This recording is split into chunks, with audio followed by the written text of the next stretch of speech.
Go. Okay, we're going to do a lesson on adding and subtracting fractions with unlike denominators. You can only add and subtract fractions with unlike denominators if you find a common denominator, okay? So here's our fraction we're going to add, and our denominators are 6 and 8. Are they alike? No. No. So I have to find the least common multiple of both of those numbers so that I can make an equivalent fraction, okay? So I take 6 and I take 8.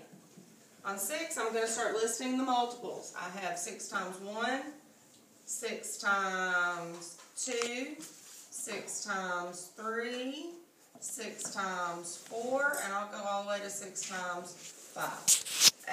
8 times 1, 8 times 2, 8 times 3, and what did I do? I found the first one they have in common, didn't I? Mm-hmm. So that is the least common multiple that those two numbers have. Mm-hmm. So now I've got to make my equivalent fraction.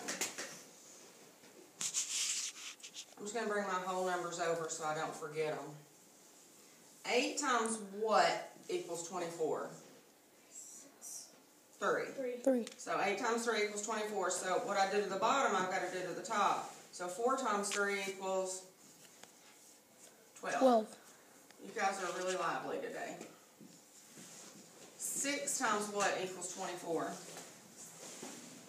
1, 2, 3, 4. 4. So what I do to the bottom, I do to the top. So 5 times 4 equals 20. 20. Okay. So now I'm going to take this fraction and I'm going to work it out. Okay?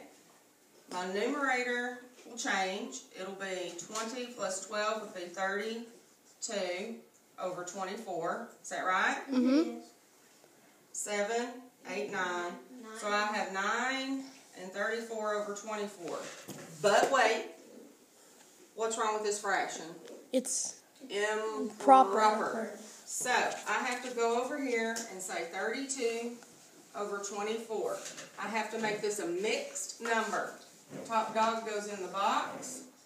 Remember, top dog goes in the box.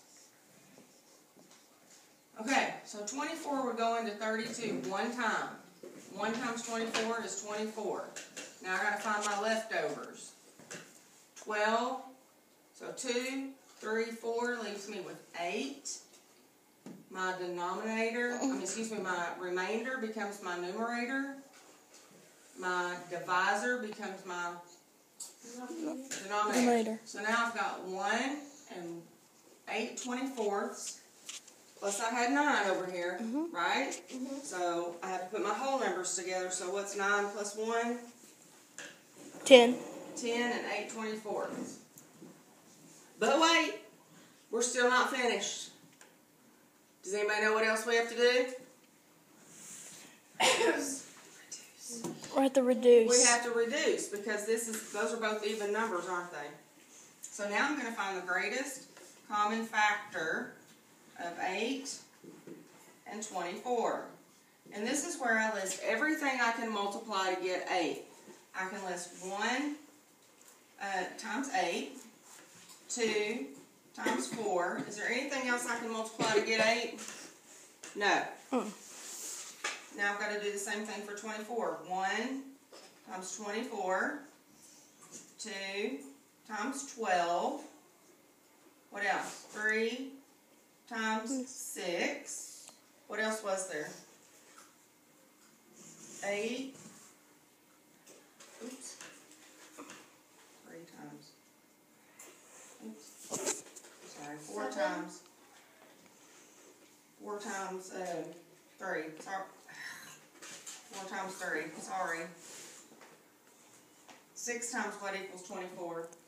6 times 4. What's the biggest number they have in common? I hate being on camera. It makes me nervous. What's the biggest number they have in common? 8. 8. So I'm going to divide 8 24ths by 8 to reduce it. So 8 divided by 8 is 1. 24 divided by 8 is, so here's my fraction. So it'd be 10 and 1/4. Good? Mm-hmm. Everybody understand? Mm-hmm. That's a lot, Yes. isn't it? Okay, then